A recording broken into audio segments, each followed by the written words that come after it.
नमस्कार, स्वागत है आपका और मैं हूं आपके साथ लता। बड़ी खबर आपको बता रहे, जहां सुप्रीम कोर्ट ने राकेश टिकैत को दिया बड़ा झटका। अब आंदोलन के नाम पर सड़क पर लगाए गए जाम को खत्म करने की कही बात। जहां आपको बता दें, सुप्रीम कोर्ट ने साफ तौर पर कहा कि सड़कों पर होना चाहिए यातायात का मुक्त प्रवाह। कोर्ट ने कहा कि सड़क किसी भी सूरत में ब्लॉक नहीं होनी चाहिए। और अब सवाल ये खड़ा होता है कि आखिर कब तथाकथित किसान इन सड़कों को खाली करेंगे। तो जिस तरीके से किसान आंदोलन के चलते दिल्ली के सड़कें जो पिछले 5 महीनों से ब्लॉक हैं, इस पर आज सुप्रीम कोर्ट ने सख्त रुख अख्तियार करते हुए साफ तौर पर कहा और विरोध जताया कि सुप्रीम कोर्ट ने सड़क अवरोध पर नाराजगी जताते हुए साफ तौर पर कहा कि सड़क किसी भी हाल में किसी भी सूरत में ब्लॉक नहीं होनी चाहिए। दरअसल आपको बताते चले कि नोएडा की रहने वाली मोनिका अग्रवाल नाम की एक महिला ने याचिका दायर कर ये कहा था कि वो एक कंपनी में मार्केटिंग का काम करती हैं और लगातार उन्हें इस सिलसिले में उन्हें कई बार दिल्ली आना जाना पड़ता है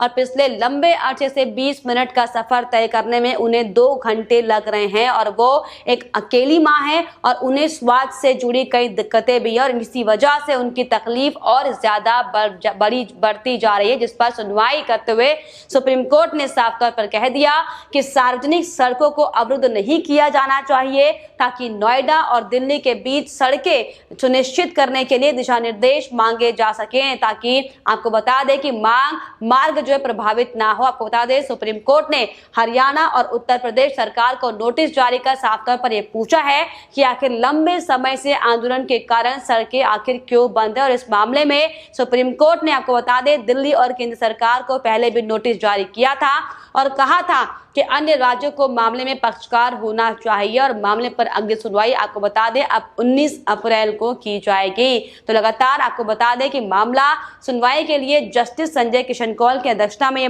की बेंच में ये मामला गया था और इसके पहले जस्टिस कौल की बेंच ने ही शाहीन बाग मसले पर फैसला दिया था। उस फैसले में साफ तौर पर कहा गया था कि आंदोलन के नाम पर किसी सड़क को लंबे समय के लिए रोका नहीं जा सकता। धरना प्रदर्शन जैसे कार्यक्रम प्रशासन की तरफ से ही तय किए गए जगह पर होने चाहिए। आपको बताते चले, किसान आंदोलन के चलते दिल्ली से कई राज्यों को लगने वाली सीमाओं पर सड़कें बंद हैं। दिल्ली से गाजियाबाद आने के लिए हालांकि रास्ते खुले हैं, लेकिन दिल्ली की तरफ जाने वाली सड़कों को एहतियातन नहीं खोला गया है। और आपको बताते चले कि आंदोलन के शुरुआती दिनों में नोएडा की सड़कें भी हालांकि बाधित रही, जिसके खिलाफ महिला ने सुप्रीम कोर्ट का रुख किया था। तो साफ तौर पर बड़ा फैसला सुप्रीम कोर्ट की ओर से दिया गया है। हालांकि इसके पहले भी सुप्रीम कोर्ट ये साफ कर चुका है साफ तौर पर कि प्रदर्शन का मतलब ये बिल्कुल भी नहीं होता कि आप कहीं भी और किसी भी वक्त धरने पर बैठ जाएं। सुप्रीम कोर्ट ने दिल्ली और केंद्र को पहले ही नोटिस जारी किया था और कहा था कि अन्य राज्यों को इस मामले में पक्षकार होना चाहिए। तो जिस तरीके से आपको बताते चले, किसान आंदोलन की वजह से दिल्ली जाने वाली जो कई सड़कें बंद हैं और इसका सबसे ज्यादा असर रोजाना ऑफिस आने जाने वाले लोगों को हो रहा है, व्यापारियों को हो रहा है और अन्य यात्रियों पर पड़ रहा है, जिसके चलते उन्हें वैकल्पिक रास्तों का सहारा लेना पड़ रहा है, जो कि वाकई बेहद शर्मनाक है। क्योंकि जिस तरीके से आपको बता दें कि तीनों कृषि कानूनों के खिलाफ हरियाणा, पंजाब और पश्चिमी उत्तर प्रदेश के किसान दिल्ली में कई महीनों से प्रदर्शन कर रहे हैं। किसान संगठन और सरकार के बीच हालांकि कई दौर की बातचीत हो चुकी है, लेकिन अभी तक इसका हल नहीं निकल पाया है। किसान तीनों कानूनों को वापस लेने की अपनी मांग पर लगातार अड़े हुए हैं और इसी के चलते आपको बताते चले कि दिल्ली से लगने वाली सीमाओं पर सड़कों पर लगातार किसान आंदोलन कर रहे हैं। हालांकि इसको लेकर अब राकेश टिकैत को इसकी जवाबदेही करनी होगी, लेकिन लगातार जिस तरीके से राकेश टिकैत सड़कों को जाम करने की बात हालांकि कहते हुए दिखाई पड़ रहे हैं और साफ तौर पर सरकार पर जो झूठे आरोप लगा रहे हैं, ये साफ है कि अब केंद्र सरकार को ही इस पर कोई कठोर रास्ता चुनना होगा ताकि अब इस आंदोलन को खत्म किया जा सके। आपको बता दें, भारतीय किसान यूनियन के नेता राकेश टिकैत ने बुधवार को भी केंद्र सरकार को 2 टूक कहा कि चाहे कुछ भी हो जाए किसान आंदोलन नहीं रुकेगा। उन्होंने कहा कि कोरोना के नाम पर सरकार हमें डराने की कोशिश कर रही है, लेकिन हमारा आंदोलन यूं ही चलता रहेगा। किसान नेता राकेश टिकैत ने यह भी कहा कि किसान आंदोलन शाहीन बाग नहीं है। देश में चाहे कर्फ्यू लगा हो या फिर लॉकडाउन लगा हो, किसान लगातार आंदोलन अपना जारी रखेंगे। आपको बता दें कि नवंबर दिसंबर तक उन्होंने आंदोलन जारी रखने की चेतावनी दी है। आपको बताते चले कि राकेश टिकैत दरअसल बार बार जो तमाम तरह की बयानबाजी दे रहे हैं कि सरकार ने जो तीनों कृषि कानून लागू किए हैं वो कॉर्पोरेट घरानों के लिए उन्हें लाभ पहुंचाने के लिए किए हैं। और वे रोहतास के कारगर में किसान महापंचायत में संबोधित करते हुए उन्होंने सारे शर्मनाक बयान दिए। और अब हालांकि लगातार वो तमाम तरह की बातें कर रहे हैं कि किसानों को एकजुट होना पड़ेगा और सड़कों पर आना पड़ेगा, जिसको लेकर अब लोग तमाम तरह की बयानबाजी सोशल मीडिया पर करते हुए दिखाई पड़ रहे हैं। लोग तमाम तरह के जो सुप्रीम कोर्ट का जो फैसला आया है इस पर अब लोगों की प्रतिक्रियाएं सामने आ रही हैं। लोग साफ तौर पर ये कह रहे हैं कि तथाकथित विरोध के कारण आज तक भारतीय अर्थव्यवस्था में करोड़ों का नुकसान हुआ है।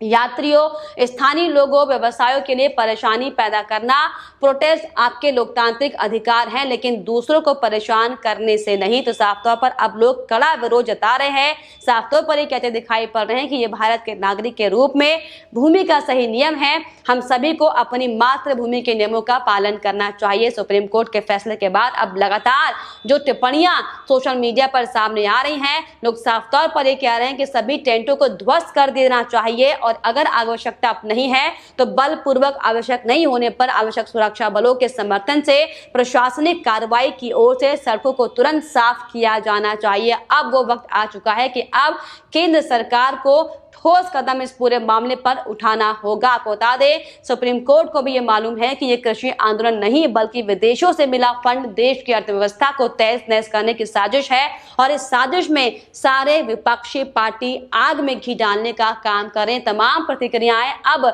सुप्रीम कोर्ट के फैसले की बात सामने आ रही हैं। हालांकि जिस तरीके से लंबे समय से हम देख रहे थे कि कैसे किसान आंदोलन की आड़ में कितने हिंसात्मक काम यहाँ पर किए गए थे, तो चाहे वो मामला 26 जनवरी से जुड़े वो हिंसा का मामला हो, तो चाहे वो तमाम मामले हो जो लगातार सामने सबूत आए थे कि कैसे खालिस्तानी संगठनों के साथ मिलकर सिर्फ और सिर्फ देश की ताकतों को तोड़ने के लिए, देश की शांति को भंग करने के लिए इस आंदोलन को शुरू किया गया था, जिसमें साफ तौर पर तमाम सबूत भी निकलकर सामने आए थे कि इस पूरे आंदोलन में बाहर से, विदेशों से फंडिंग की जा रही है, जिसको लेकर इसी वजह से राकेश टिकैत लगातार सिर्फ और सिर्फ इस आंदोलन को बढ़ावा देने का काम करे। लेकिन अब सुप्रीम कोर्ट ने एक बार फिर से सख्त रुख अख्तियार करते हुए साफ कह दिया है कि अब जिस तरीके से जो सड़कें ब्लॉक की गई हैं ये ब्लॉक नहीं होनी चाहिए और राज्य सरकारों को भी अब इसमें दखल देना चाहिए। तो साफ तौर पर जिस तरीके से राकेश टिकैत एक के बाद एक शर्मनाक बयान हालांकि अब तक देते हुए आ रहे थे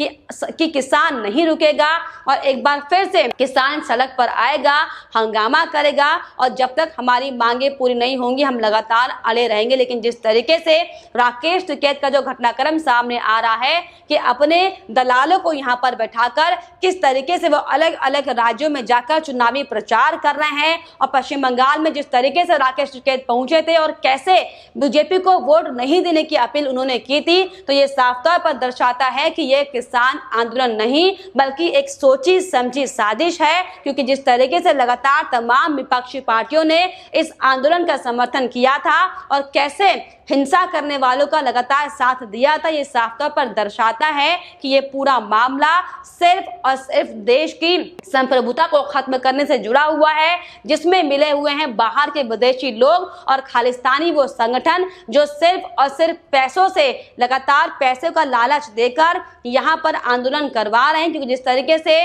जो मोह धालीवाल का वीडियो भी वायरल हुआ था सोशल मीडिया पे, हमने देखा था कि कैसे साफ तौर पर मोह धालीवाल ने ये कहा था कि आंदोलन खत्म भी हो जाए लेकिन तुम्हें उठना नहीं है क्योंकि हमारा मकसद कुछ और है। और इन तमाम लोगों का समर्थन किया था अरविंद केजरीवाल ने, राहुल गांधी ने, क्योंकि जिस तरीके से जो टूल किट का जिक्र सामने आया था और कैसे दिशा रवि से लेकर तमाम वो नाम सामने आए थे जो लगातार बाहरी शक्तियों के साथ मिलकर इस पूरे षड्यंत्र को रचने की साजिश कर रहे थे। हालांकि इन तमाम बातों को लेकर राकेश टिकैत ने जिस तरीके से लोकतंत्र की हत्या इसको बताया था, अरविंद केजरीवाल ने लोकतंत्र की हत्या इसे बताया था। लेकिन अब आपको बताते चले कि इसी कड़ी में क्योंकि अब बहुत ज्यादा लंबा समय हो चुका है। सरकार साफ तौर पर कई बार ये कह चुकी है कि अगर आप सामने आकर अपनी बातों को स्पष्ट करेंगे तो साफ तौर पर कोई बात बनेगी। लेकिन राकेश टिकैत और उनके तथाकथित किसान सिर्फ एक ही मांग पर अड़े हुए हैं कि उन्हें कानून वापस करना है। और अगर ये कानून वापस होता है तो क्या